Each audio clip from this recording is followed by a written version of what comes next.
सुंदर ते ध्यान उभे विटेवरी सुंदर ते ध्यान उभे विटेवरी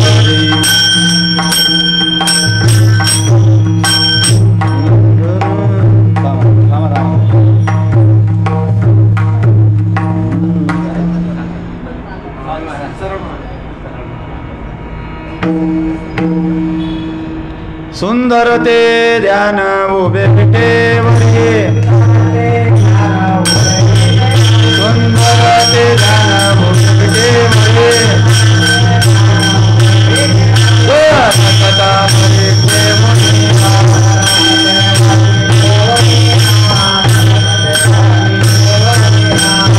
हार गला पितांबर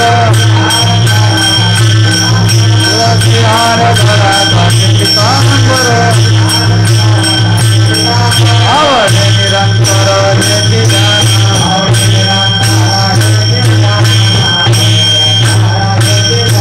मातर कुंडले सरस्वती श्रवणी मातर कुंडले सरस्वती श्रवणी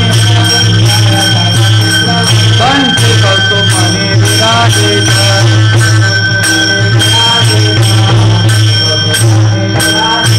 तुलसी हार गला पितांबर तुलसी हार गला पितांबर आवड निरंतर हिंदी गान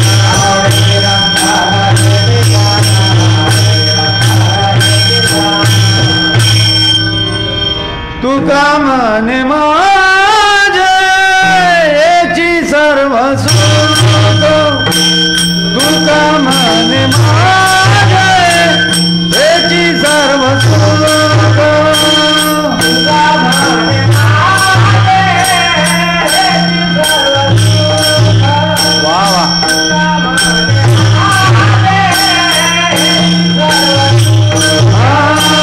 पाहिना श्रीमंत आवड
काय कर्कश आवाज होतो. आता ध्वनी प्रदूषण जास्त होत आहे आणि अपवाद ध्वनी प्रदूषण करायला लागला तो उपयोग काय मग जरा थोडं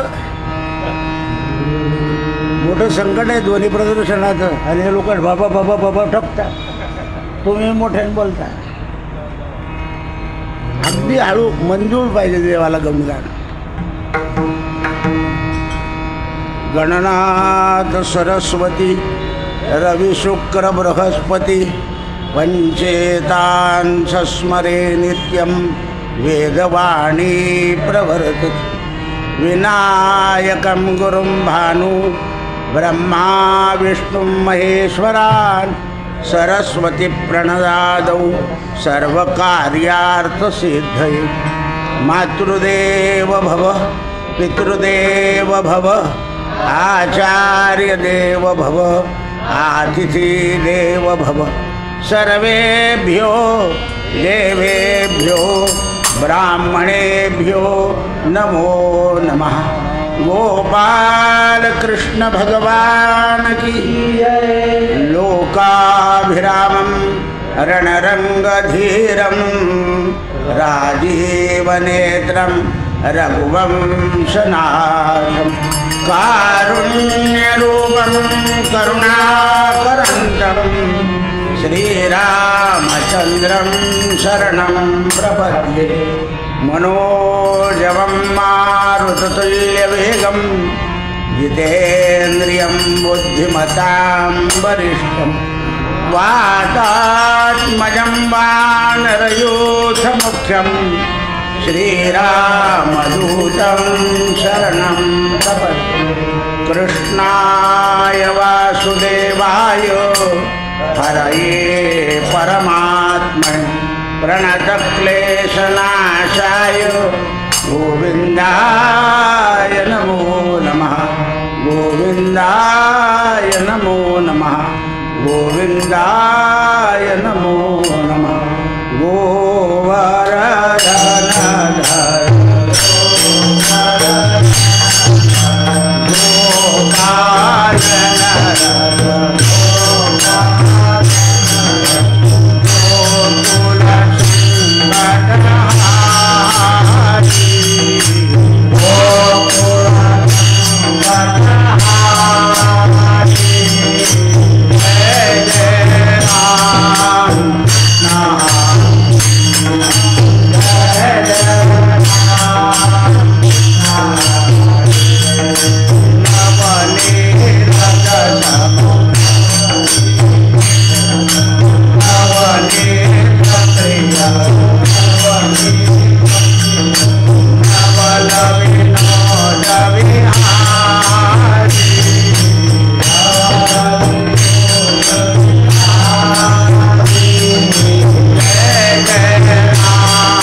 जय राम कृष्ण हरे राम कृष्ण हरे जय राम कृष्ण हरे राम कृष्ण हरे जय राम कृष्ण हरे राम कृष्ण हरे जय राम कृष्ण हरे राम कृष्ण हरे जय राम कृष्ण हरे वरदा हरि विठ्ठल श्री ज्ञानदेव तुकाराम अंबा माता की जय।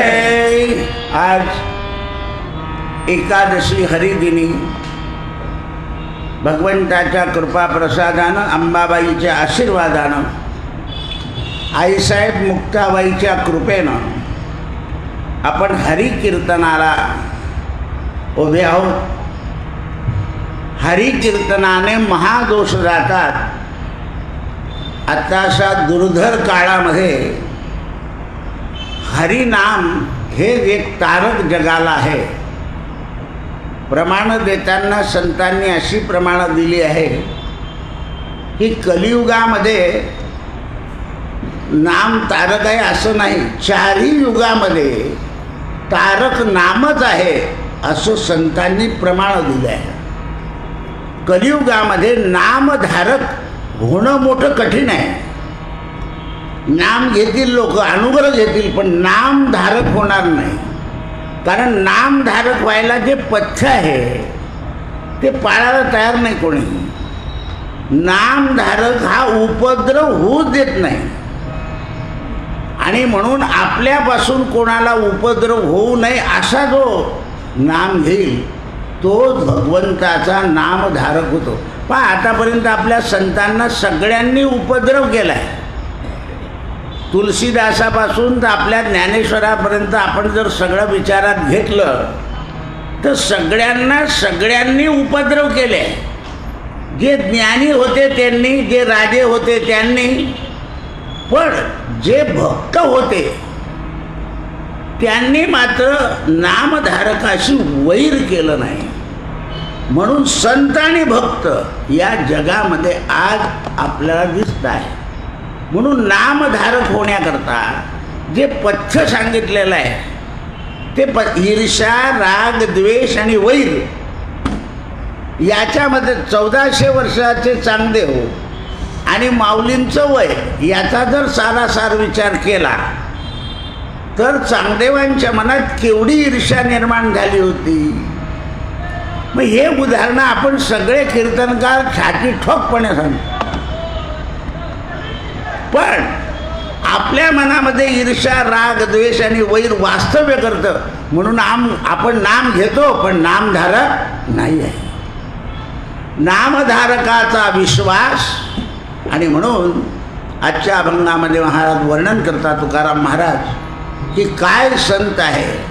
संतांचं वर्णन शब्दाने होत नाही।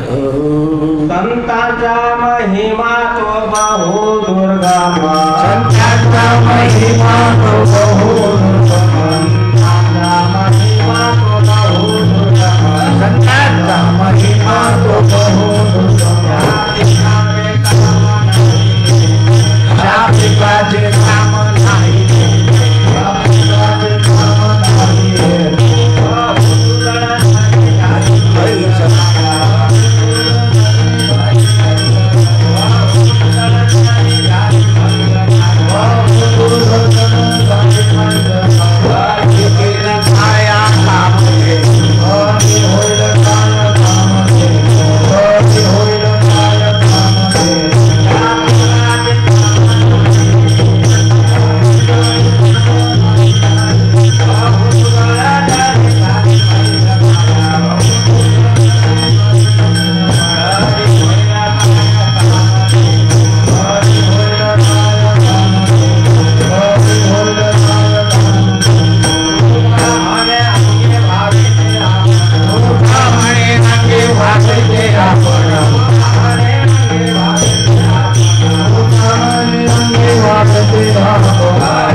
शब्दाधिकांचे काम नाही तेथे, बहु दुग्धड जरी झाली म्हैस, गाय तरी का होईल कामधेनू.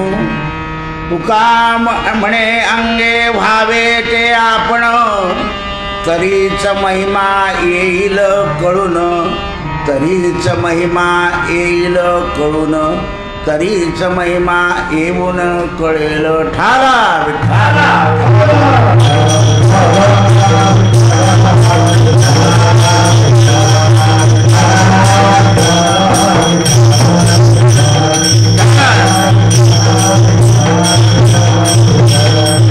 पहिल्याच ओबीमध्ये स्वच्छ सांगून टाकलं.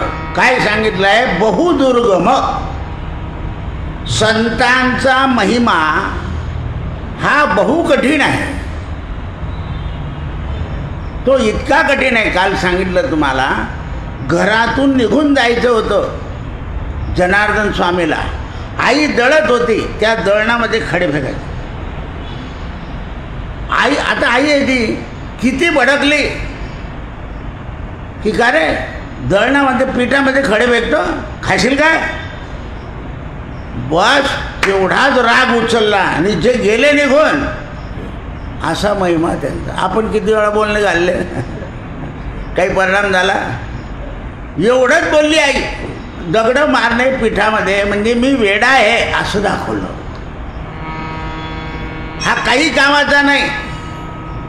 म्हणजे आईच्या डोक्यातून आपला जीव जो होता तो काढून टाकला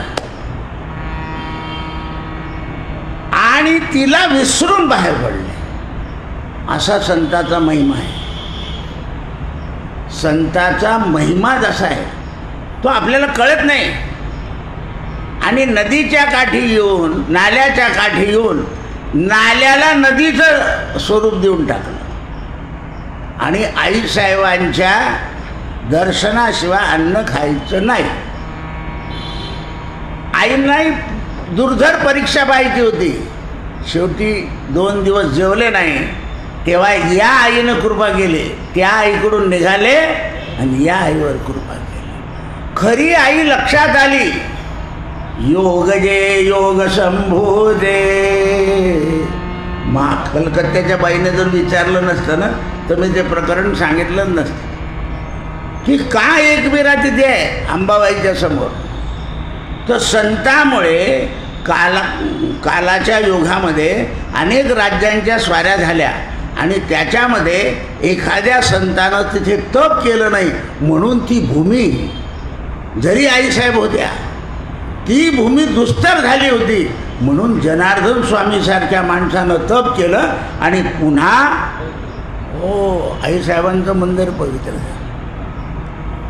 कोणी काळजी वाहिली या संताची? तर आईनं. किती कठीण नियम केला की अन्न घ्यायचं. आता काल नवमी होतं ना, दुपारी सोडायची का रात्री सोडायची? म्हटलं अरे हा इतकी कालवा कालं होते आपल्याला. अरे केव्हा सोडायचा उपास? समजा 12 वाजतानं सोडला तर संध्याकाळी सोडला तर काय फरक पडत होता? पण नाही, कारण आपली अवस्था आणि ज्यांची अवस्था.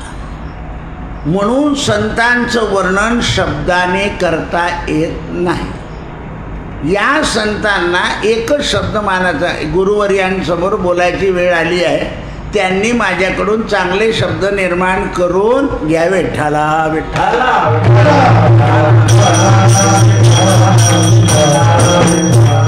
आता लोकांना शब्दाचं ज्ञान झाल्यामुळे ते गुरु खाली बसलेलं असं प्रातस्मरणीय, पूज्य, परमपूज्य,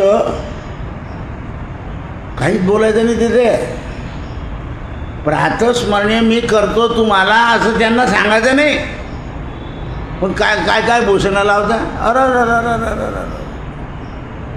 तर त्या गुरु नसताना बोला की ते माझे प्रातस्मरणीय, पण ते समोर असेल तर बोलायचं नाही. ते बोलायचं नाही. काल आज सकाळीच मी भगिनीचं उदाहरण दिलं आणि दुपारी आमची ताई झाली. ती बोलायला लागली. अगं तिला म्हटलं नाही, म्हणे तिने माझ्यासमोर तुला नमस्कार केला तर मला असं वाटलं की तुझं आयुष्य कमी होतं. अगं म्हटलं बहीण, कधी कोणाचं आयुष्य कमवत नाही. पण ती जेव्हा आजारी होती त्या दिवसानंतर ती आल्यानंतर तिने जो मंत्र घेतला त्या मंत्रामुळे ती नमस्कार करणे. म्हणजे मी तिला बोलली होती तर त्यांना सांगितलं मी की दयामूर्ती आहे ती कोणाची मूर्ती आहे? दयेची. केव्हा केव्हा कठोर होईल, कारण आपलं दुस्तर असेल भाग्य तर कठोर होईल. बहिणीचं भाग्य दुस्त कठोर असेल तर भाऊ दुस्तर होईल. आपलं कठोर भाग्य जेव्हा उदयाला येतं तेव्हाच आज कलियुगात तर बापच पोरच पत्नीच असं कठोर भाग्य आहे कलियुगामध्ये. कारण या कठोर भाग्याला आपणच कारण ठरतो. राग दुराग्रह या गोष्टी निर्माण होत जातात. संतांना दुराग्रह निर्माण होत नाही. म्हणून संततेची संत संततेची संत तेच संत असू शकतात. संताच्या वरचे आपण कितीही कपडे घालून घेतले तरी संत होणं मात्र मोठं कठीण आहे. संतांची अवस्था येणं कठीण आहे. एक दृष्टांत सांगतो संतांचा. आमचे कवीश्वर महाराजांनी आम्ही दोन्ही अकोल्याला डोंगरे महाराजचं भागवत ऐकत होतो. महाराज खाली बसलेले होते. डोंगरे महाराजांना कोणीतरी सोतम वाच्य केलं की कवीश्वर महाराज खाली बसले. प्रवचन थांबल्याबरोबर सांगितलं की महाराजांनी स्टेजवर येऊन बसावं. महाराज जसे बसले तसे डोंगरे खाली उतरले आणि साष्टांगदंडवत झाले. कवीश्वर महाराज म्हणाले की महाराज हे काय आहे? नाही म्हणेल, ज्ञानाची किंमत ज्ञानच करू जाणे. विठ्ठला विठ्ठला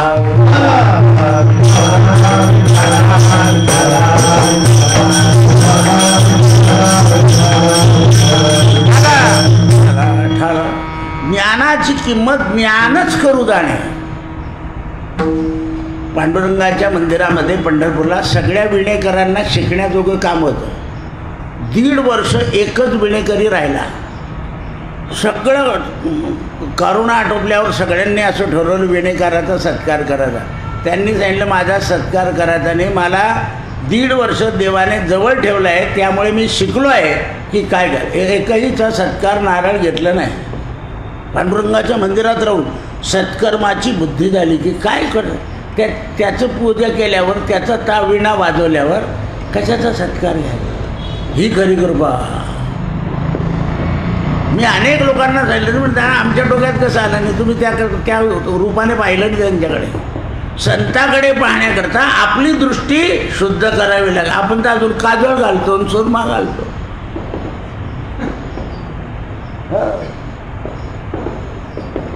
काजळ घालतो सुरमा घालतो कारण दृष्टीत दोष आहे म्हणून काजळ घालावं लागतं. जोपर्यंत दृष्टीत दोष काय दोष आहे तर मी सुंदर आहे मला नजर लागेल म्हणून आधी गुरुने दृष्टीदोष काढला पाहिजे. आणि दृष्टीदोष काढण्याकरता अंबाबाई आहे म्हणून तिच्या अंगावर ते पीस ओवाळायचं आणि जो येईल त्याच्या डोक्यावर टाकायचं की त्याचा दृष्टीदोष गेला पाहिजे.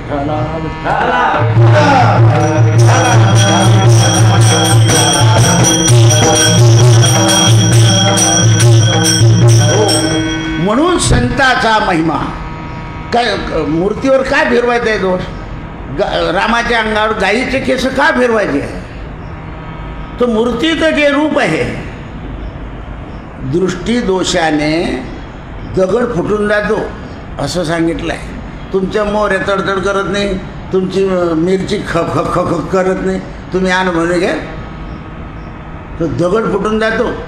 आपल्याकडे एक योगी होते ते या महालक्ष्मी कोल्हापूरचे महालक्ष्मी आहे ना 1975-76ची गोष्ट आहे.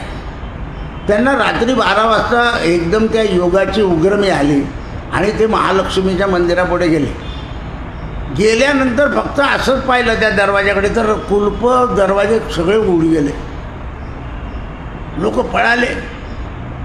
ते बसलेले होते असे अंबाबाई रात्री आतले कुलप सहित. तेव्हा यशवंतराव चव्हाण मुख्यमंत्री होते काही. त्यांनी पाहिलं की हे काय. सगळ्यांना विचारलं. मग आले त्या योग्याजवळ आणि त्याला विचारलं का रे भाऊ याचं प्रॅक्टिकल दाखवतो. म्हणे चाल पडा. तो एवढा 1 क्विंटलचा दगड ठेवला त्यांच्यासमोर. त्यांनी फक्त असं एवढंच पाहिलं त्या दगडाकडे खडखड खडखड. दृष्टीदोष एवढा असतो. म्हणून मूर्ती सजवल्यानंतर मूर्तीचा ज्याला प्रेम आहे त्याला विचारायचं, ज्याला प्रेम नाही त्याला विचारायचं नाही. कारण तो म्हण काय पोटाकरता सजवता लोक असं रडतो तो. देव पोटाकरता नाही सजवत, देव भक्ताकरता सजवतात. तुळशी हार गळा कासे पितांबर,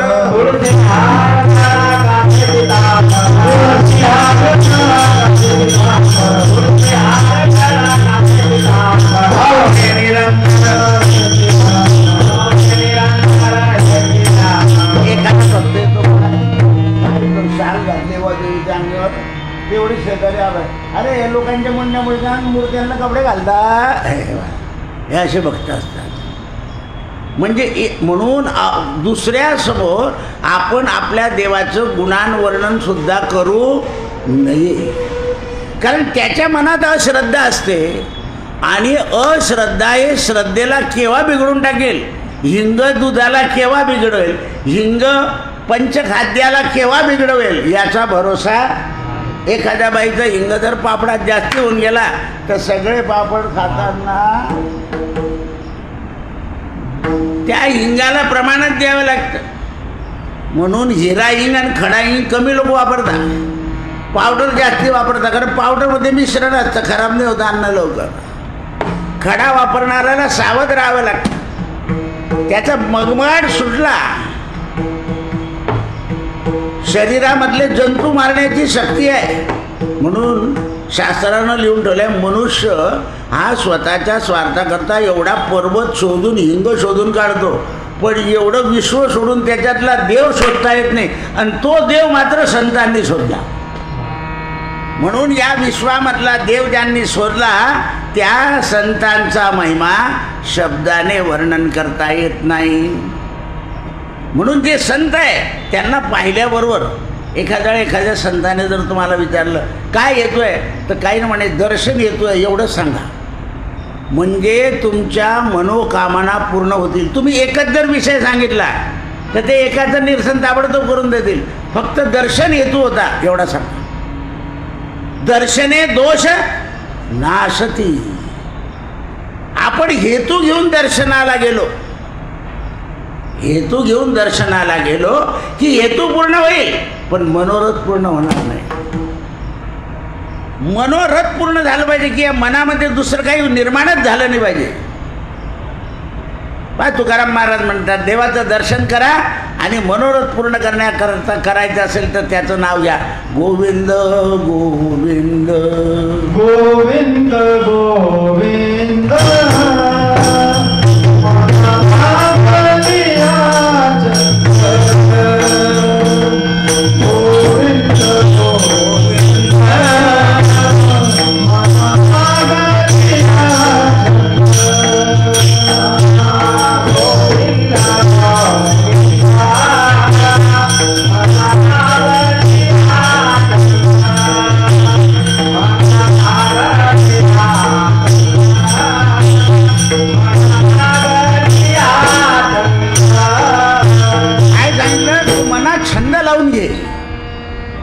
आणि ज्याचा छंद लागतो ना, मनुष्य म्हणपा काम केलं ना आपल्याला जे मुद्दा असेल त्याच्याकडे लागून जातो. विद्यार्थी सगळे कामं करतो पण मनात छंद अभ्यासाला लागतो.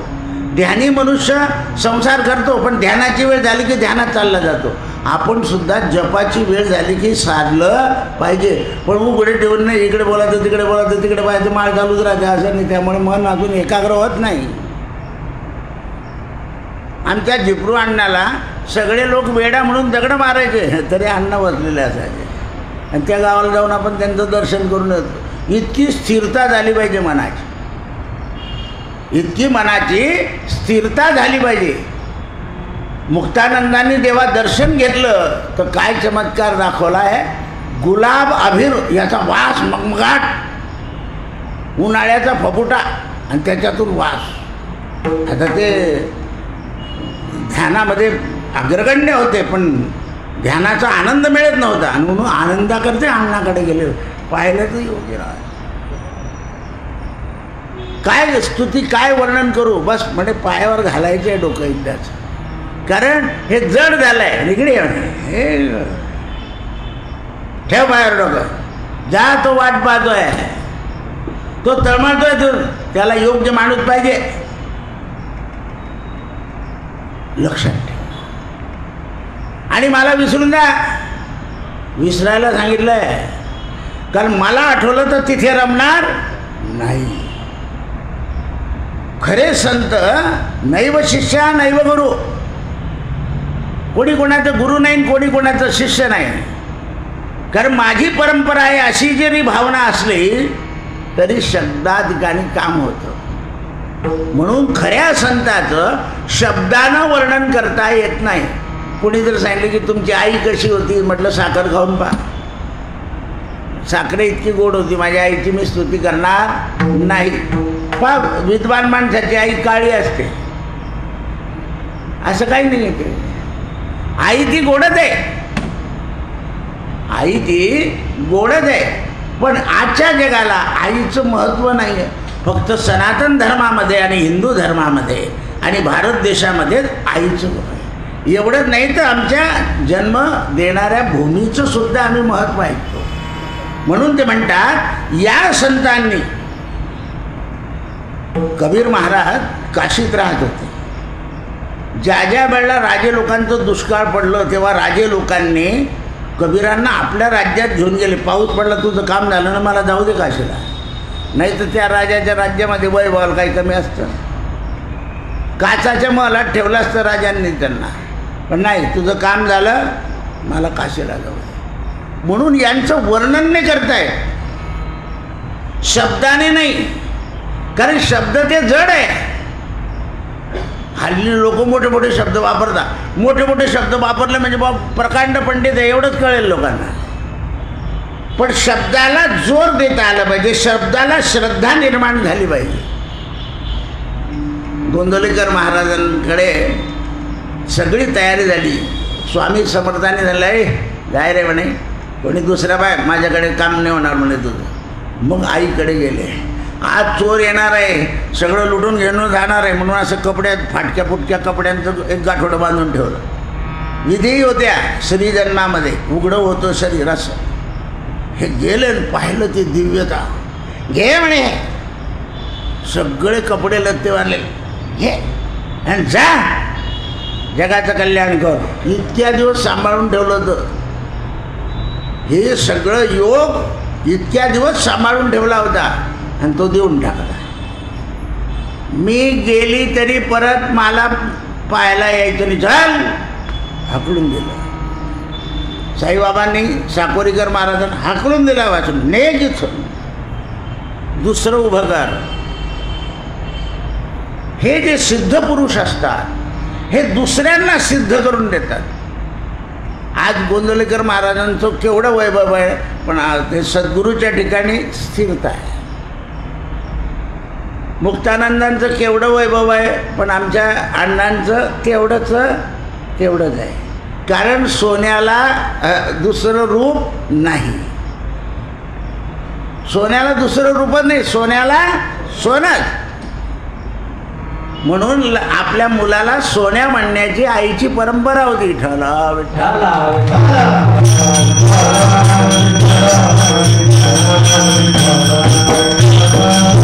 पण हल्ली सोन्यांना गुबडीने चोरून नेल्यामुळे काही खरं नाही राहिलं. काही खरं नाही राहिलं. हे लक्षात आलं पाहिजे. वासना जी आहे, नामदेव महाराज सुद्धा म्हणतात, बयने केले गाढव, गाढव केलून जातो मनुष्य, सगळं विसरून जातो, मूळ स्वरूप विसरून जातो. मग त्यांना प्रमाण दिलं आहे की एखादी म्हैस भरपूर दूध देते पण ती कामधेनू होणार नाही. दूध देते पण कामधेनू नाही होणार. कामधेनू व्हायचं असेल तर तिला तो जन्म घ्यावाच लागेल गाईचा. रोज संध्याकाळी त्या दूध आणताना त्यांनी आज मला विचारलं, मी काहीतरी काम करत होतो गॅसच्या जवळ, म्हणे दादा तुम्ही दूध पिता का नाही? म्हटलं का इतक्या वर्षात तुम्ही मला का बरं विचारलं? नाही म्हणे तुम्ही स्वतः पिता का? म्हटलं राम प्याला की सगळं प्याले. जोपर्यंत राम पित नाही, रामाच्या अंगावर पडत नाही, तोपर्यंत आपल्या तुमच्या दुधामुळे राम चमकतो, आम्ही रामाला पाहतो आणि आमची तृप्ती होते. जे देवावर टाकलं जातं त्याच्याने भक्तांना समाधान होतं. हा भक्त म्हणतो एवढं काय वाया चाललंय? म्हटलं आपलं जातं वाया, त्याचं काय? देवाच्या अंगावर पडणारं सुद्धा ते यज्ञीय द्रव्य आहे. म्हणून देवाच्या अंगाला ते याला जाताना लोक हल्ली जास्ती जात आहे उज्जैनला, तर तिथे चांदीचे असे मोठे मोठे कटोरे असं ओतून देतात. हे पाहणं किती वाया घालत. हां सगळ्यांना वाटलं तर म्हटलं डाकोरला जाय, तिथे वाटता शंकराच्या अंगावरचं वाटता नाही येत. डाकोरला एवढं चांदीचं गंगाळ आहे आणि भगवंताच्या अंगावर एवढं चांदीची नळी आहे याच्या देवाच्या अंगापासून, आणि तिथे खाली गंगाळ असतं. जेवढं पंचामृत जातं तेवढं पडतं. 1,00,000 गायी आहे डाकोरच्या भगवंताच्या नावावर, 1,00,000 गायी. आणि ते पंचामृत गंगाळात तयार झालं की एवढं भांडं असतं चांदीचं, तो माणूस बसलेला असतो, तुझं भांडं आण पी, तुझं भांडं आण पी. नाशिकची जी गोशाळा आहे त्या ठिकाणी रोज 100 मुलांना 200 ग्राम दूध फुकट दिलं जातं. लोक लहान लहान गरिबांच्या पोरांची लाईन लागली असते, 100च मात्र, जास्त नाही. 200 ग्राम दूध दिलं जातं. का? त्यांना माहिती आहे की या गायी ही कामधेनू आहे. लहान मुलांचं मन जर तृप्त केलं तर जगामध्ये मनुष्य घडेल. डाकोरला माहिती आहे की हे सगळं पंचामृत जो पिल आदरानं त्याच्या मनामध्ये. आपण काय करतो? पैशावाल्यांचं मंदिर आहे, पैशावाल्यांचं अमुक, आपल्याला त्याचं रहस्य कळत नाही. डाकोरनाथ एका भक्ताकरता द्वारकेहून तिथे आले. पारोळ्याला बालाजी आंध्र सोडून इकडे आले, त्यांना माहिती होतं. आणि आज तेव्हापासून आज पारोळ्याचे उत्सव चालले. एकादशी रथ असेल, धरणगाव रथ असेल, हे उत्सव चालले बालाजीचे आज तागायतपर्यंत. तिकडे हे वाटलं जातं बुंदी, इथे फुटाणे आणि गुळ. ह्या जो संतांनी घातलेला परिपाठ आहे याच्याकडे लक्ष ठेवा. म्हणून संतांचं वर्णन शब्दाधिकाने करणं काम नाही. महाराज देता प्रमाण संतांचा महिमा तो बहुदूर, संतांचा महिमा तो बहुदूर, संतांचा महिमा तो बहुदूर, संतांचा महिमा तो बहुदूर. शांतिकाचे काम नाही रे, शांतिकाचे काम नाही रे, बहुदूर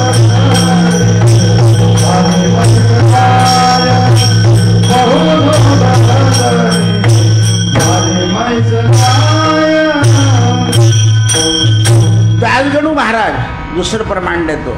पोलीस खात्यात तमाशाची लावण्याची अत्यंत आवड. पण साईबाबांची कृपा झाली,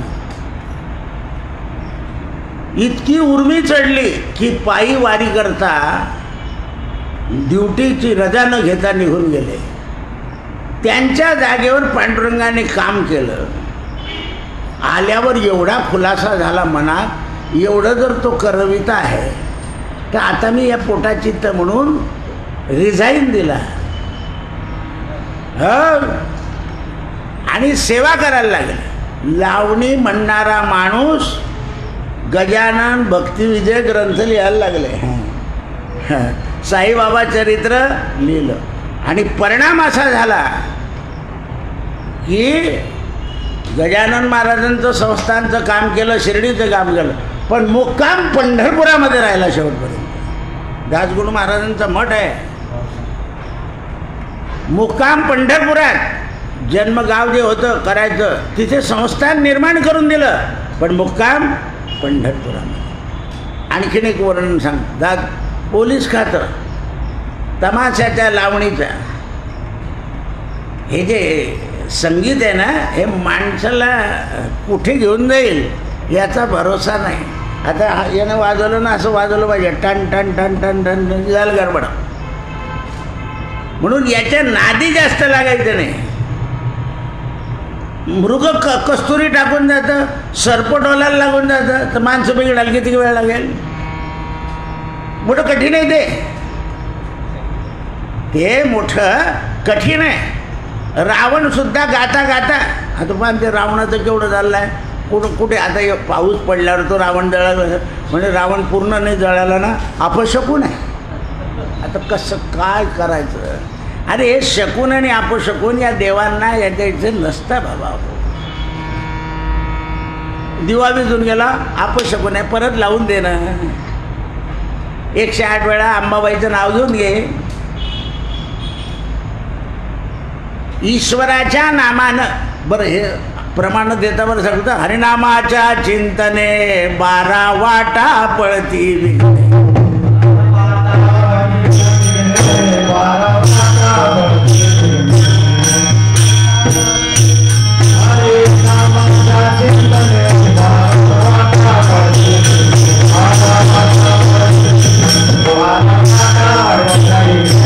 हरिनामाच्या चिंतने 12 वाटा पळती विघ्ने. जर एवढं प्रमाण तुमच्या हातामध्ये आहे तर विघ्न शिल्लकच राहणार नाही. आणि जे भोक्तृत्वाचं विघ्न भोगायचं आहे आपल्याला, जे भोगावं लागणार आहे, त्याच्यामध्ये सुद्धा नामाने सुगम मार्ग निघून जाईल. कसा निघून जाईल म्हणे, तर एखादं लाकडाचं ओंडकं पाण्यात पडलं की थोडं दूर गेलं की लाग त्याला परत काठावर सोडते.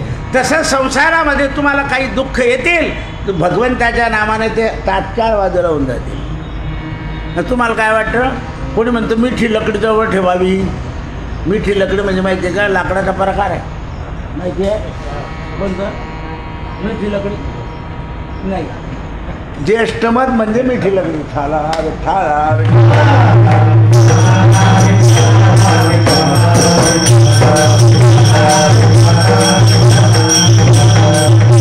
तिखट लकडी म्हणजे दालचिनी.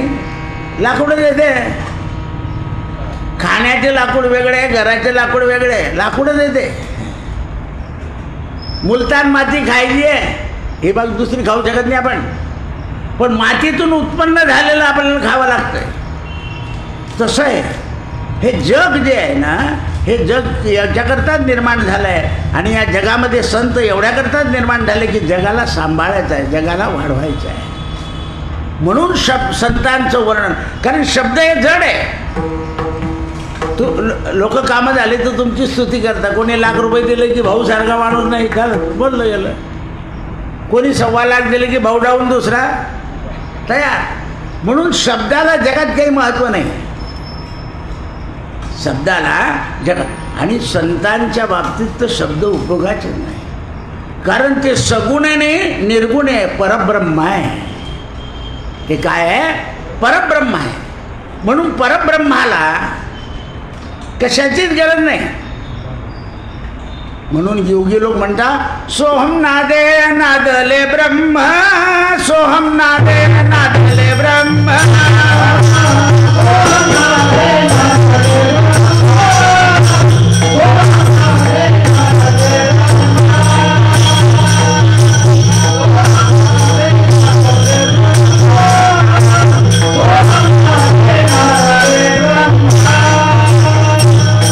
इकडे काय सांगतं, नाम नाम घेता सापडले परब्रह्म. नाम घेता घेता परब्रह्म सापडलं. दोन्ही मार्गाने परब्रह्म सापडत. आणि संत भेटता साक्षात परब्रह्म. तस्मै श्री गुरवे नमः. असे जर संत सद्गुरू भेटले तर परब्रह्म डोळ्यासमोर उभं राहत. परब्रह्म डोळ्यात. तुम्ही या दिंड्या जाता ना, या दिंड्यांमध्ये 2 संत असे एका गावाला एकत्र येतात. ते जर एकाच तत्वाचे, एकाच संप्रदायाचे असेल तर त्यांच्या भेटी जेव्हा होतात तेव्हा ते पाहिजे. त्यांच्या मनामध्ये काय असेल ते नाही भाऊ, पण ते वारीला जाताना त्यांच्या तो भेटीचा जो उकाळा आहे तो इतका असतो की इतके नाचतात ते, इतके नाचतात आणि आले की मज वाटे त्याशी द्यावे आली मज वाटे त्यासी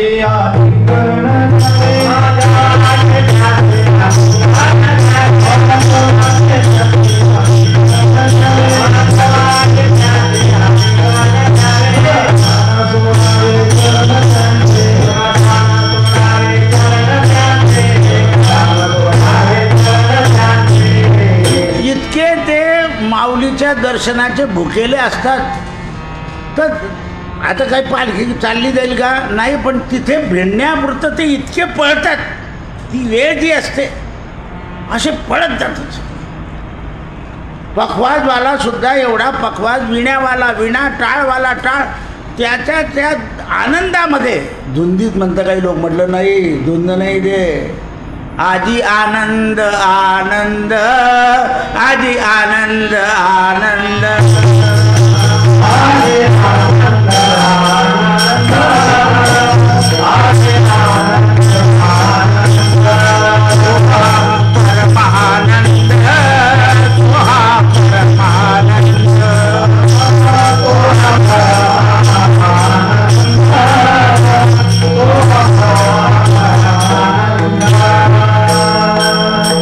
नंदुरबारला आमचा एक वारकरी कीर्तनकार कीर्तनात चांगला अभंग घेतला, अंगाला घाम सुटला आणि कीर्तन करता बसलेल्या शेजारच्या माणसावर जवळ देह ठेवून दिला. काय आनंद आहे! ही शेवटच्या क्षणापर्यंत भगवंताच्या नामात देह ठेवला गेला. तो कोणत्या जातीचा, कोणत्या समाजाचा, कोणत्या काय त्याला महत्त्व नाही, जी वेळ साधली गेली. बरं 2-3 वेळा असा घाम पुसला बरं त्यांनी. पण एखादा माणूस असतात, अरे खुर्च्या आणणारे खुर्च्या आणणारे नाही, उभं राहा. कारण भाव होता, देह जावो अथवा राहो पांडुरंगी रुढावो, पांडुरंगी रुढावो, पांडुरंगी रुढावो, देह जावो अथवा राहो.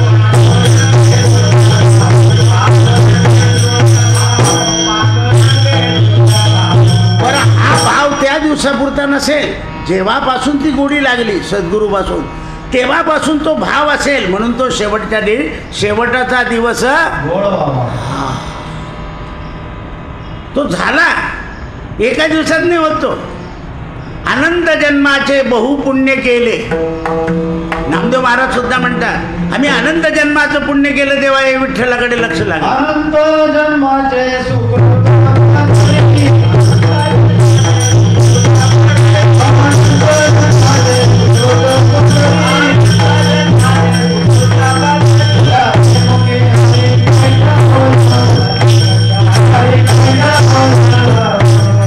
त्याच्या मुखे हरिपैठा होय.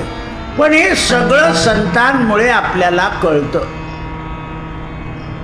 आम्ही पंढरपुरात सगळे असे कीर्तनकार जमायचे ना महाराजांच्या मठात, तेव्हा जो तो त्याचं महत्त्व सांगायचं तुकारामांच्या भूमीचं. म्हटलं का बघ किती वर्ष झाले तुम्ही कीर्तन करताय?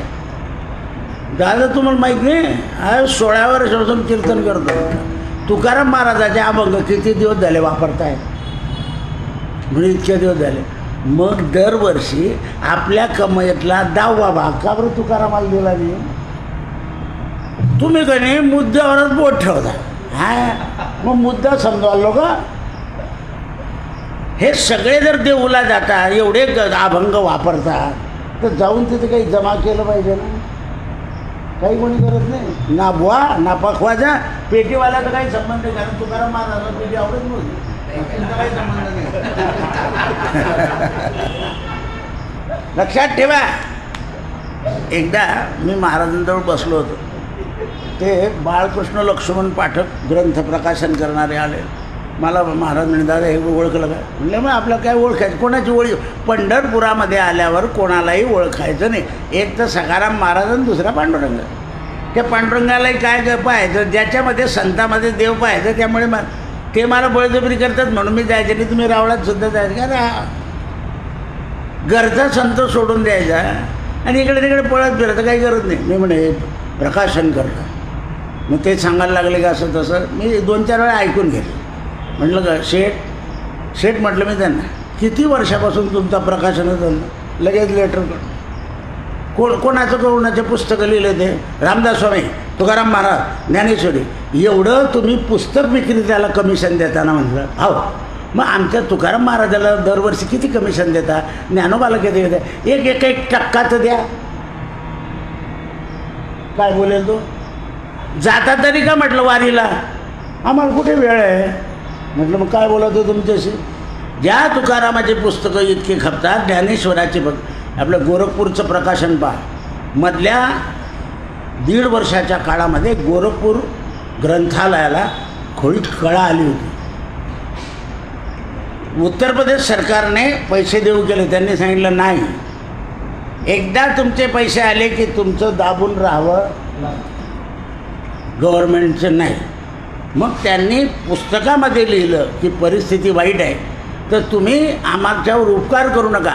तुमच्या लग्नाच्या दिवशी, वाढदिवसाच्या दिवशी, तुमच्या वाढदिवसाच्या दिवशी, तुमच्या पोराच्या वाढदिवसाच्या दिवशी, नातवाच्या वाढदिवसाच्या दिवशी रक्कम पाठवा. आता संस्थानात इतकं व्यवस्थित झालं की आणखीन पुस्तकाच्या किमती कमी.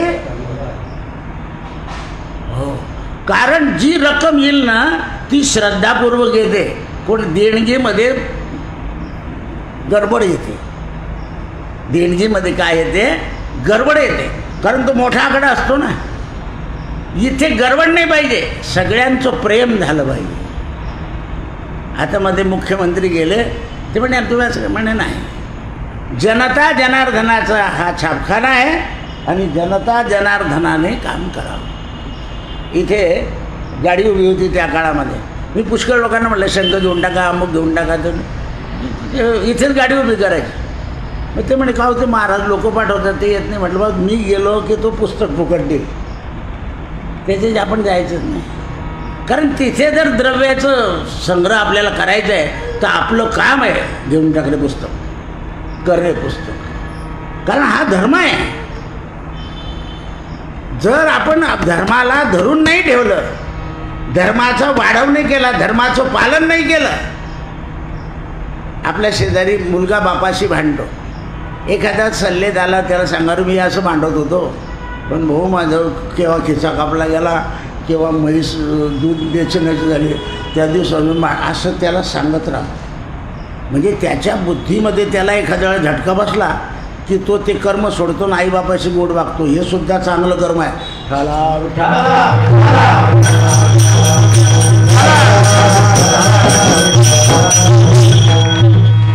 सखूबाईच्या चरित्रात आहे, सखूबाईला आजूबाजूचे लोक बिघडवायचे, सासूलाही बिघडवायचे, पण सखूबाई म्हणायची माझ्या सासूसारखी सासू नाही, माझ्या सासऱ्यासारखा सासरा नाही, आणि माझ्या नवऱ्यासारखा जगात नवरा नाही. मिठाचा खडा टाकायचा प्रयत्न करायचे. कारण सखूबाईला आईवडिलांनी सांगितलं होतं की बाई आता माहेर विसरून जा, आणि तुला जर आईबाप मानायचे असेल तर या पांडुरंगाला मान, तोच तुला सांभाळेल. म्हणून सखूबाईची बुद्धी अशी आहे. त्रास देत होती साकू नाही म्हणे, सासूचं कामच आहे सुनेकडला हुशार करणं. सासऱ्याचं काम, सासऱ्याचं आघात प्रेम होतं सखूबाईवर. नवरा आईच्या दबावात होता, मग त्यांनी आईच्या दबावात राहिलंच पाहिजे असं लोकांना सांगावं. तेव्हा सखूबाईचं रूप कळालं लोकांना, जनाबाईचं रूप कळालं लोकांना, मीराबाईचं रूप कळालं लोकांना. म्हणून संतांचं वर्णन शब्दाने करता येत नाही. बरेच लोक जनाई म्हणतात. काय म्हणतात? जनाई. मीराई म्हणतात. आता मुक्ताई तर प्रत्यक्ष शक्ती आहे, पण ह्या तर श्री जन्मात आलेले आहे ना. श्री जन्मात आल्यावर जगाला आईप्रमाणे उपदेश केला आहे. म्हणून या संतांचं वर्णन शब्दाने होत नाही, खाली प्रमाणे दिलं. आणि तो शेवटच्या प्रमाणात महाराज म्हणतात तुका म्हणे अंगे वावे ते आपण वावे ते आपण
मी दत्त जयंतीच्या कीर्तनाला उभं होतो आणि त्या दिवशी आपल्या जळगाव शहरामध्ये समर्थ पादुका आल्या होत्या.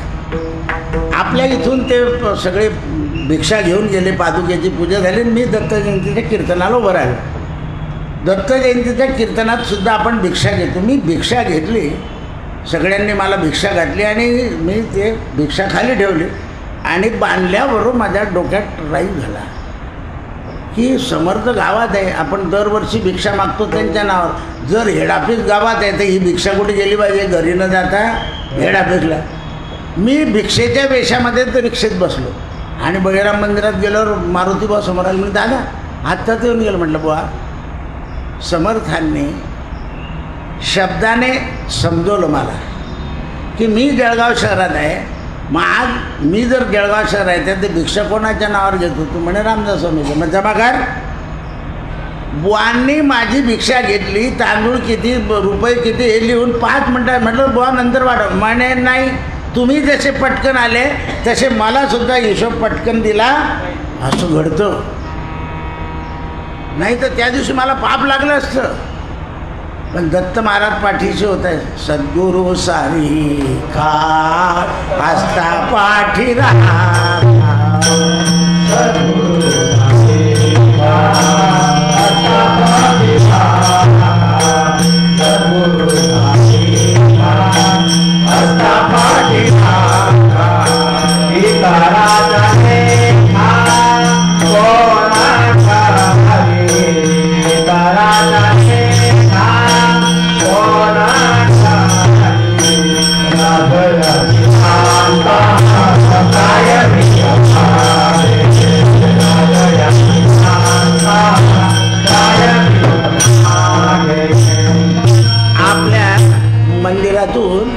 असे बरेच भक्त आहे की सज्जनगडला पाठवायचे. आता काय झालं आहे तर घाडगे ट्रान्सफर बंद झाले, नाही तर घाडगे ट्रान्सफर हे सगळं गडावर व्यवस्थित पोहोचवायचे. त्यामुळे जळगावची भिक्षा तिथपर्यंत पोहोचत नाही तर लोक भिक्षा घालायची इथून तिथपर्यंत. कारण जे आपलं मूळ स्थान आहे त्या मूळ स्थानाला आपलं धर्म कर्म द्रव्य पोचलं पाहिजे. इथं उपयोग नाही आहे. जर आपण काही करतच नाही तर काही उपयोग नाही. आणि अशा ठिकाणी दिलं पाहिजे की त्याचा सदुपयोग झाला, नाही तर काही ठिकाणी आपण देतो त्याचा सदुपयोग होत नाही. कोणत्याही गोष्टीचा सदुपयोग होणं, वस्तू असो काही असो त्याचा सदुपयोग झाला पाहिजे. आपले पूर्वज इतके हुशार होते, आपले जुने कपडेसुद्धा उपयोगात आणायचे. कोणी नाही घेतले ना ते सगळे कपडे गोळा करायचे, त्याची राख करायची ना आपल्या सुपाला लावायची. सुपाला डांबर लावून काय बुद्धी आहे. सुपाला जाळायचे कपडे, ती राख गोळा करून ठेवायची, डांबरात घालून सुपाला लावायचे कपड्याची राख. केवढा तुम्हाला कंटाळा येईल हे काय, पण आपल्या वस्त्राचा तोही उपयोग घेतला याने नाही. अशी भारतीय संस्कृती आहे. थोडंसं याचा विचार करा. आपण ताबडतोब वस्तूचा नासधूस करतो. ही संस्कृती आजच्या जगाला हे पटणारं नाही, खरं आहे, पण संस्कृती तर कळाली पाहिजे. हे कोणाचं चांबडं आहे? काय बोलताय ते रामकृष्ण हरी? हे इकडचं कोणाचं आहे? काय बोलताय ते? अरे त्या प्राण्यांचे चामडे. तो रेडा काही कामाचा नसला तर आमचा नगारा चालतो, पण कलियुगात असं आलं की ते प्लॅस्टिक. तो रेड्याचं चामडं लागायचं नगाराला. त्यांचे चामडे प्राण्यांचे इथे उपयोगाला येतात, पण माणसाचं काहीच उपयोगाला येत नाही. आहे तेवढं उपयोगाला या. हा, चामडं बिमडं सगळं जाऊ द्या, आहे तेवढं उपयोग करा. काय करायचं आहे? ही काया परोपकाराकरता झिजवायची आहे. मध्ये जळगावला इथे दशपुत्रे म्हणून एक साहेब होते. त्यांचे मामा चातुर्मास्य बुवा होते. ते दोघेचे दोघे इथे घेऊन आले मामाला आणि मामीला. काहीतरी असा विषय निघाला. तेव्हा धुंडा महाराज आजारी होते. तर धुंडा महाराज कोणी कधी बोलवलं आजारी असल्यावर तरी कीर्तनाला जायचं. मग त्या लोकांनी असा विषय काढला की महाराज इतके थकले तरी जातात. तर मी त्या महाराजांना धुंडा महाराजांची बाजू ही कशी आहे कीर्तनाला जायची हे समजावून सांगितलं. म्हटलं बुवा आपण घरी आता मी इथे आहे म्हणून ठीक आहे की रोज मला काहीतरी धर्माचं विचारायला येतं सकाळपासून संध्याकाळपर्यंत. असं कोणी म्हणतं का मी आईला मारलं आहे मला काही पाप लागेल तर सांगा, असं कोणीच येत नाही. बायकोला जाळून टाकलं आहे असं कोणी येत नाही. हां कोणीच येणार नाही. जो तो येईल तो धर्माचं विचारतो. म्हणजे अधर्माचं कोणी विचारत नाही. तो अधर्म करत असेल तरी माझ्यासमोर असं म्हणेल तो की माझ्यासारखा कोणी नाही. तर म्हटलं मी जर घरी बसलो तर मला इतके लोक इथे जे विचारायला येतात ते घरी येणार नाही. आणि मग मला घरी जर कोणी परमार्थ नाही विचारला तर मला घरातून काय येईल कंटाळा. म्हणून धुंडा महाराज म्हटलं कुठेही गेले की आजारी असले तरी गाडी घेऊन चाल मी कीर्तन करेन. कारण त्या शरीराला रोज भगवंताच्या गुणांवर्णनाची सवय राहते. आता हे घरी बसले एकादशीला नाही कीर्तन असलं तर किती वेळ करतील. हरिवाट म्हटलं की साहजिक कंटाळा येणारच. पण इथे 1 तास 1.5 तास तिष्ठत उभं राहून तपाप्रमाणे हरिकीर्तन होतं. आता घरी लोक मोबाईलवर ऐकता लाईट गेले अमुक गेले. इथे तुम्ही तितक्या वेळ हां घरी तुम्ही आसन घालून ऐकायला बसले तर ती गोष्ट परिपूर्ण फळ आहे. पण 2 जेवण बी चाललं आहे आणि बुवाचं कीर्तन बी ऐकत राहिले. हां यांनी चड्डी शिवता ऐकलं तर काही हरकत नाही. कामामध्ये कामं काही म्हणा चड्डी होईल. हां चड्डी होईल आणि कामं होईल. तो चड्डी घालणाऱ्याला राम सुचेल.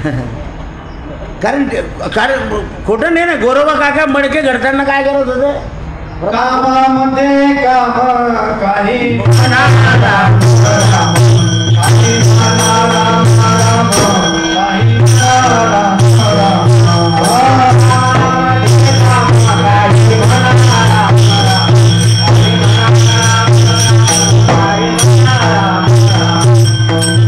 रात्रीचं एक उदाहरण सांगतो. रात्री गर्दी होती. एक आजोबा आजी मुलगा सून नातू आला. ते घरी ऐकतात. ते कोणाला तरी सांगत होते माझ्या शेजारी की अशी उदाहरणं असता म्हणे तर पटकन बसतात. तेवढ्यात त्या मुलाला आठवण आली त्याचा जो मुलगा आहे 9 वर्षाचा तो मोंजे करायला नाही म्हणे. मग तो म्हणे दादा तुम्ही याला तरी सांगा आम्ही महाराजांपुढे नेला तर तो ऐकतच नाही म्हणे. त्याला म्हटलं इकडे की तुला मोंजे करायची नाही म्हणे. नाही तुला करायची नाही पण आजोबाला त्यांच्यासमोर तुझी मोंज करायची आहे. जसं म्हटलं तर तू परवा याला जाऊन आला गजानन महाराजांकडे. गजानन महाराजांना यांचा 50वा लग्नाचा वाढदिवस झाला. एकमेकाला हार घातले झालं आणि हां मग तसं तुझी मोंजे यांना पाहिजे. ते मुलगं 5 मिनटात तयार झालं. म्हटलं मार्गशीर्ष पंचमेला याची मोंज करू नका. तयार होऊन गेला तुला लगेच तयार झाला. कालच्या दसऱ्याच्या मूर्त्याला म्हटलं आता गडबड करू नको आणि पंढरपूरलाच कर याची मोंज. नाहीच म्हणत तो. पण तो कालच्या मुहूर्तात तयार झाला. अशी ही महिमा असते. कारण उदाहरण पटलं पाहिजे माणसाला. आता यांचं म्हणजे कपडे शिवताना काय हरकत आहे ऐकायला. दोन्ही कामं होतं. श्रवणही कानाने होतं आणि हाताने पायाने काम होतं. रामराया जिजू दे रे काया नुसतं म्हणून चालेल का. तसं करावं लागेल. हे जेव्हा आपल्या हातात होईल. स्त्रिया स्वयंपाक करताना भजन करता आपल्याकडे तर हनुमान चालीसा म्हणत होते आतापर्यंत. अत्रिपुत्रो महातेजो दत्तात्रेय महामुनी तस्य स्मरण मात्रेनं सर मंत्र म्हणत राहतात. सगळ्या संतांनी आपल्या संसाराच्या कार्यामध्ये परमार्थाच्या कार्यामध्ये भगवंताच्या नामाचा अनुभव घेतला आहे. पण हे कोणी वाढवलं. संतांनी.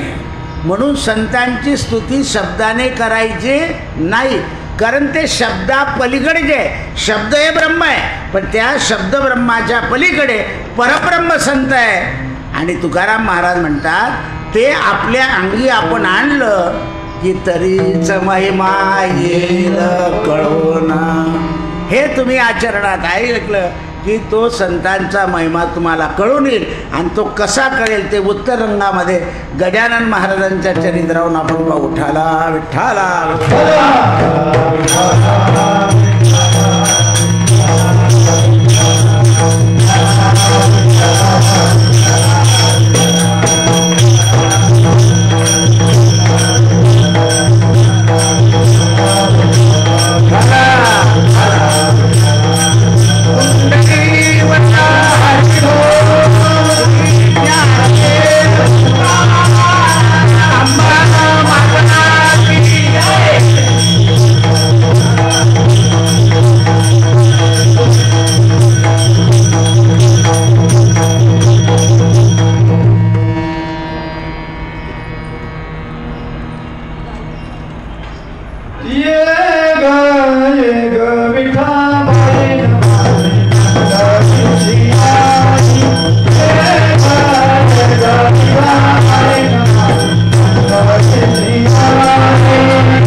कल्याण करे. जय महाकाली कल्याण करे.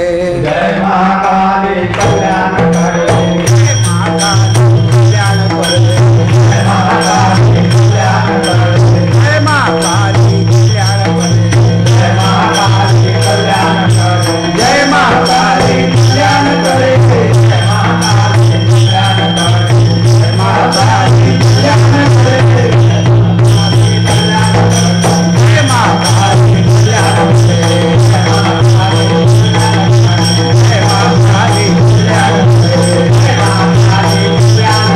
नमः पार्वती पतये हर हर महादेव.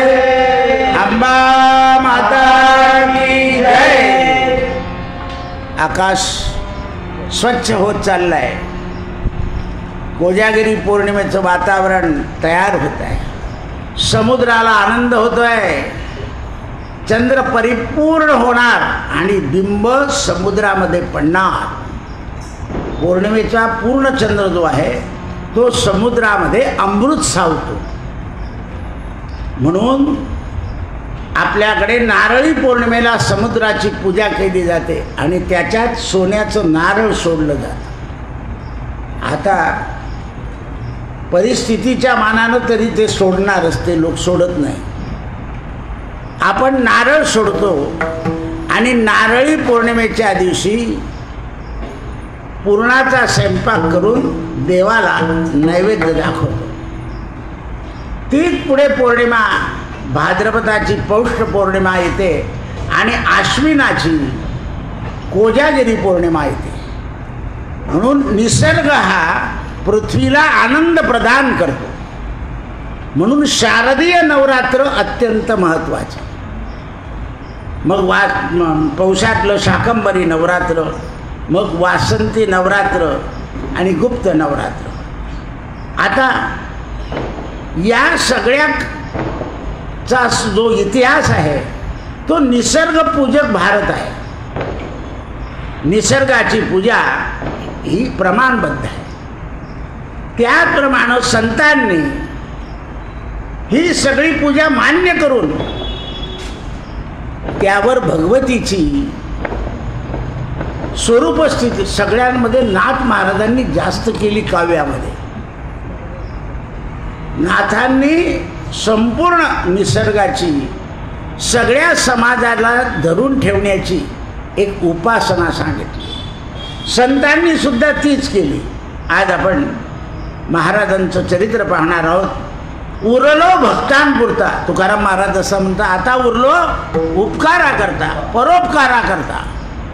तर गजानन महाराज म्हणता आता उरलो भक्तांकरता. कारण भक्त काम कल्पद्रुम, गुरुला काय म्हणतात, भक्तांची कामना पूर्ण करणारा कल्पवृक्ष. अकोल्या गामी राजा राम सोनार. अकोल्या गावामध्ये राजाराम नावाचा एक सोनार होता. सराफाचा व्यवहार सोने चांदी नित्य करी. पण अशी व्यापाराची स्थिती चालू असताना नित्य महाराजांचं स्मरण करायचं. जय गजानन श्री गजानन, जय गजानन श्री गजानन, जय गजानन श्री गजानन, जय गजानन श्री गजानन, जय गजानन श्री गजानन, जय गजानन श्री गजानन, जय गजानन श्री गजानन. असं दुकान छोटंसं, व्यवहार व्यवस्थित, पण अर्ध्या वयात भार्या गेली गुरुचरणी. पत्नी पण रोज महाराजांचं भजन करायची. अर्ध्या वयामध्ये गुरुचरणी गेली. 2 मुलं झाले आणि दोन्ही मुलांना यांनी वागवलं. दोन्ही मुलं, एकाचं नाव त्र्यंबक आणि दुसऱ्याचं नाव शारंगधर. हे दोन्ही वडिलांच्या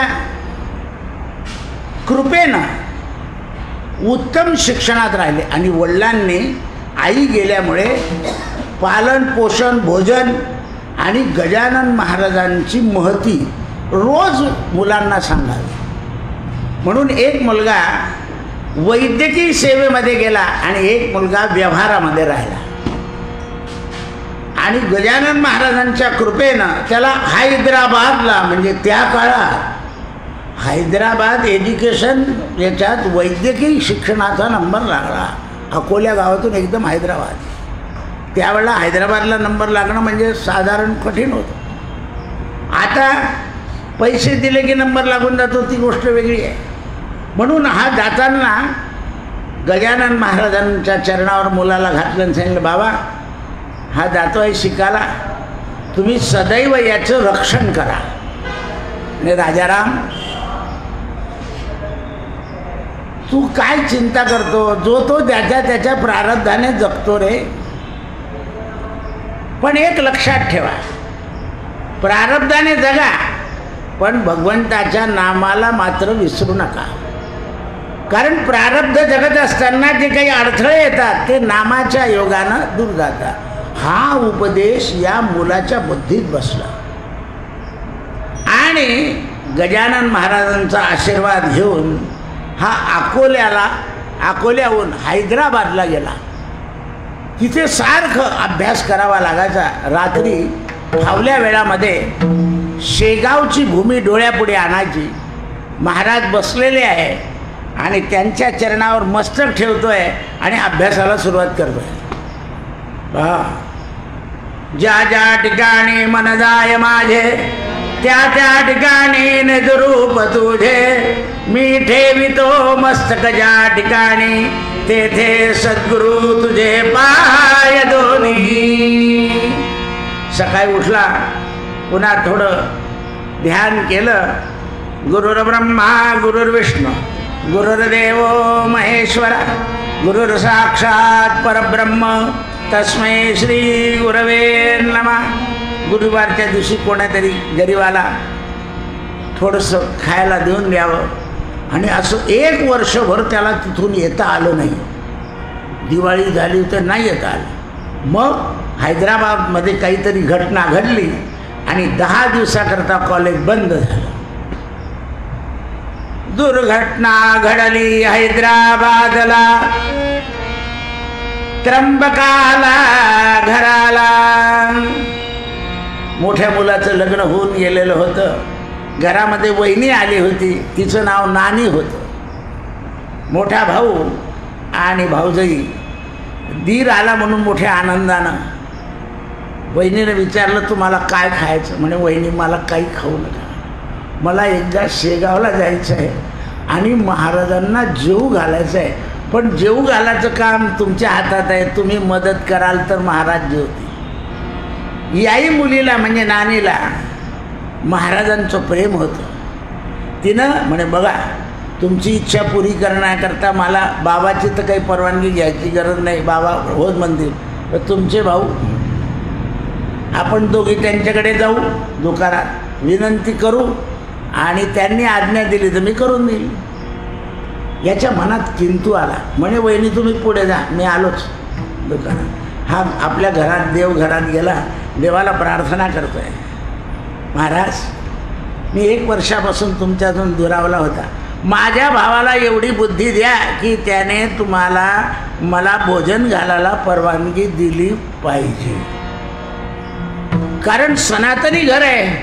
घरातल्या लोकांच्या म्हणजे परवानगीशिवाय कोणतंही काम करू नये हा सनातन धर्माचा नियम. माणसाने सुद्धा, आपण बाहेर काही करायचं नाही, घरात सगळ्या कुटुंबाचा विचार करायचा आणि नंतर करत. आपल्याला जर एकदा सवय लागली ना, आपण मला काय आपण पैसे कमवतो, हे कोण चोर दुसऱ्याच्या घरचे आलेलं मोठ पंचवीस म्हणतात. लक्षात ठेवा, नाही असं करायचंच नाही. ज्याप्रमाणे मुलांना असं आहे तर त्याप्रमाणे आपल्याला सुद्धा विचार घेण्याची सवय आहे.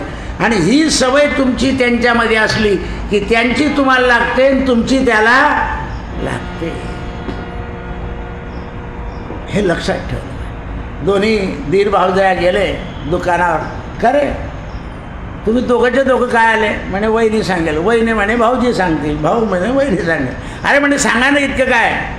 म्हणे, त्यांच्या मनात शेगावला जायचं आहे आणि जाताना महाराजांना भोजन घेऊन जायचं आहे. लवकर परवानगी. बाबाला विचारलं का? म्हणे, नाही, तुमची परवानगी घेऊन बाबाकडे जायचं, छोट्या कोर्टातून मोठ्या कोर्टात. बाबा आनंदित झाले. त्र्यंबक, तू हैदराबादला गेल्यावर सुद्धा माझ्या महाराजांना विसरला नाही. धन्य माझं कुळ. कुळी कन्या पुत्र होती जे सात्विक, तयाचा हरिक वाटे देव. मला आनंद झाला म्हणून जवळ घे. सुनबाई, तूही तयार झाली महाराजांना डबा द्यायला. असं करता करता काय काय स्वयंपाक केला आहे त्यांनी सांगितलं आहे की थोडा अवधी राहिला होता आणि गाडीची वेळ होती. हरभऱ्या पिठाचा गरम गरम झुणका भाकर केली आहे. भाकरीला थोडं वरतून लोणी लावलं, थोडा ठेचा केला आहे. त्याच्यात कोथिंबीर घातलेली आहे आणि 2 कांदे दिलेले आहे. सगळं डबा तयार झाला. अहो तुम्ही खाता. महाराजांनी खाल्ल्याशिवाय मी अन्न खाणार नाही. म्हणे तुम्हाला पोचायला किती वेळ लागेल? म्हणे 2 तास. मग तुम्ही पोचतील, महाराज जेवतील, तुमच्या भावांना जेव घालून दिलं आणि मी तुम्ही घरी आल्यावर जेवीन. भाऊजाईने सांगितलं. वा वा. एका भक्ताला दुसरा भक्त मिळाला म्हणजे जो उत्साह येतो आनंदामध्ये. जसं एखाद्या बाई देवाचं काम करते, तुळशी तोडते, उद्या अमुक आहे ढमुक आहे, मुलांनी लगेच त्या पाटीत ठेवल्या, पाणी घातलं, त्याच्यावर ठेवलं तर त्या बाईलाही आनंद होतो की देवा यांना अशीच बुद्धी दे, यांना सद्बुद्धी दे. आपल्या घरामध्ये एकामेका सहाय्य करू, अवघा धरू. हे बोला पुरतं ना हो. मी घरात मोठा आहे, हे आलं की गेलं ते कमी करू का तुमच्या हाताखाली राबू. विचार करा. असं आनंदाचं वातावरण पाहिजे.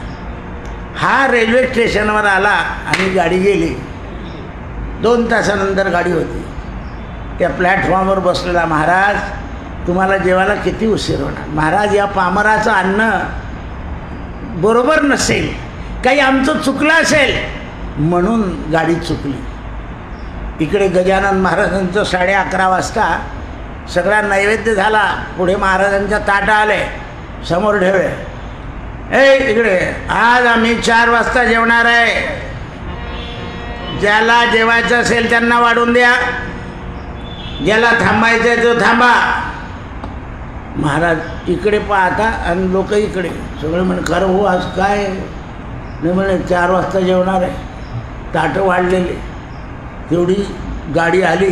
हा स्टेशनपासून जय गजानन श्री गजानन, जय गजानन श्री गजानन, जय गजानन श्री गजानन, जय गजानन श्री गजानन, जय गजानन श्री गजानन. जसा दिसला का रे, अरे का 4 वाजता जेव घालतो का? 4 वाजता जेव घालतो का असं म्हटल्याबरोबर या त्र्यंबकाला रडू आलं. आपण घरून निघालो तेव्हापासून महाराजांना माहिती होती. अरे रे रे आपण किती सोड लवकर. काढलंच. सगळ्याला हात लावला. झुमका दे, भाकरी दे. ही भाकरी सगळ्यांना वाट. ही भाकरी तू खा आणि ही भाकरी जिने केली आहे तिला घेऊन जा. कारण तिने सांगितलं होतं. अजूनही महाराजांचा अनुभव असा आहे की आपल्या मनात जर आलं तर कोणीतरी येतो तो म्हणतो हा शेगावचा प्रसाद आहे. आजही. कारण आता उरलो भक्तापुरता. महाराज जेवले. छान, काय मस्त करून आणलं रे तू. आता त्या शरीराला काही अन्नाची काही गरज नव्हती. कांदाही छान आहे, झुमकाय. काही लोक म्हणतात मग महाराज का बरं कांदा खात होते. ते खाता म्हणून आपल्या अरे महाराजची बरोबरी करतो. अरे उल्हास. गजानन महाराज शिलंग ओढत होते म्हणून गजानन भजनी मंडळ शिलंग ओढत. ते चिलम खरंच ओढत होते का? माझा अनुभव सांगतो. 1969 सालात त्यावेळेला शेगाव खूप प्रख्यात होतंच. पण 2च गाड्या होत्या रेल्वेच्या जायला. आमची ताई आणि आमची आई शेगावला जायची. मी सहजासहजी कुठे जाण्याच्या याच्या विचारात नसायचो. तर इथे मारुती आहे काठ्या पुण्या फैलामध्ये.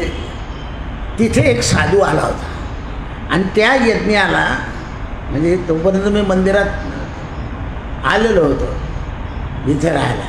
तिथे साधूने यज्ञ केला होता मारुतीच्या स्थापनेचा आणि तिथे मी व्हॉलेंटियर म्हणून काम करायला नूतन मराठात शिकायला होतो. मी तिथे महात्म्यापुढे गेलो तर तो म्हणे तू येत जा. तर मी ती व्यवस्था करायचो. त्या महात्म्याने माझ्याकडे पाहिलं होतं. तर ज्या सगळ्या ब्राह्मणांना मी ती सामुग्री पुरवायचो ते सगळं झाल्यावर एक दिवशी मी ते चिलम ओढत होते तिथले महाराज. त्यांना म्हटलं महाराज थोडंसं, अरे तू ब्राह्मण आहे म्हटलं मला नको. म्हणजे मग आमची आई आणि ताई शेगावला जाते तर त्या चिलमेमध्ये गांजा टाकता म्हटलं असं मला त्यांनी सांगितलं आहे. तर त्यांनी एका पुडीमध्ये दिलं होतं, तू ब्राह्मण आहे म्हणे हात नाही लावायचा याला, तू फक्त ती पुढे आईला देऊन दे ना, आईला सांग की ते ठेवून दे. तर ते सगळं यज्ञ झाल्यानंतर त्यांनी मला त्या काळात सगळ्या ब्राह्मणांपेक्षा जास्त दक्षिणा दिली होती. मी त्यांना म्हटलं का, म्हणे नाही तू घे. मी घरी गेलो, आईला म्हटलं तुला हे सगळे पैसे, म्हणे याची मला साडी घे. हां, आणि ती घरातच राहिली बा, ताईच्या लग्नात नेसेल, ताईच्या लग्नात नेसेल. तर तिची जायची वेळ आली, ताईचं काही लग्न झालं नाही.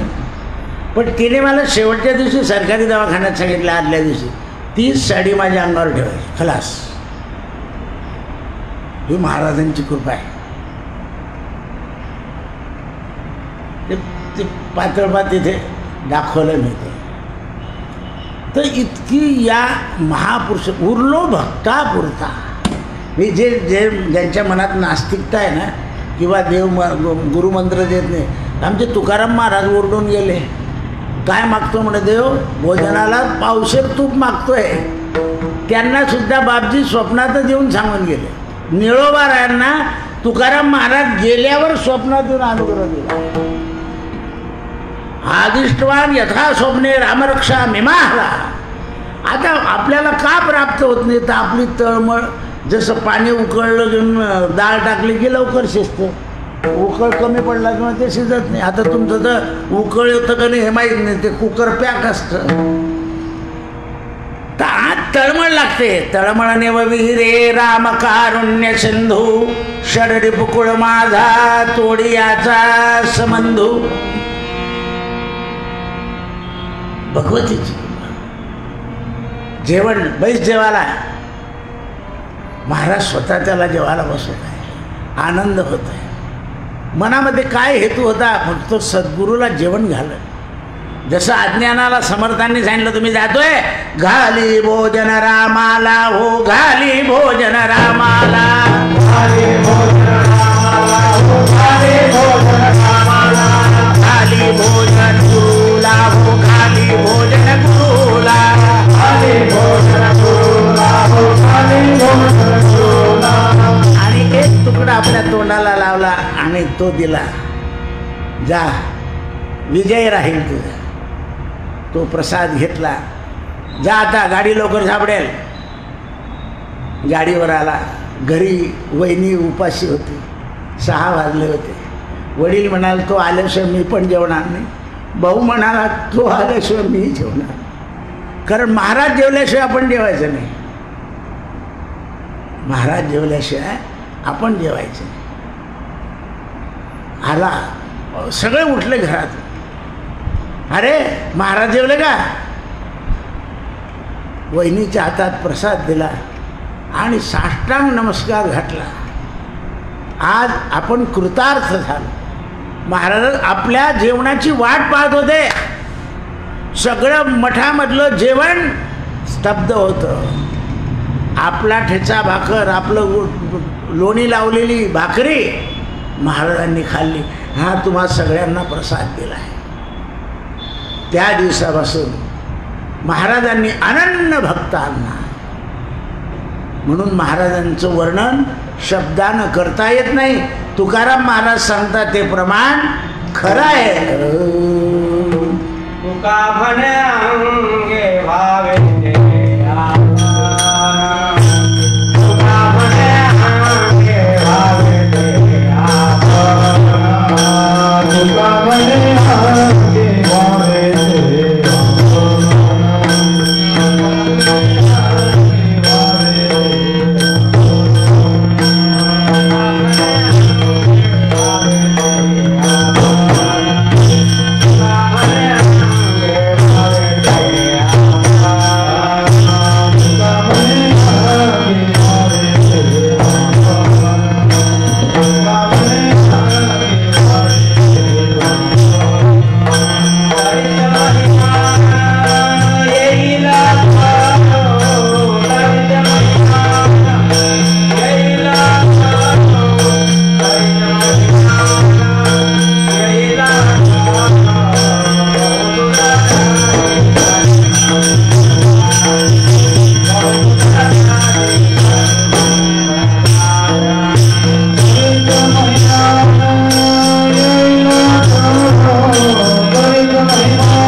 जय विठ्ठल जय हरी विठ्ठल जय विठ्ठल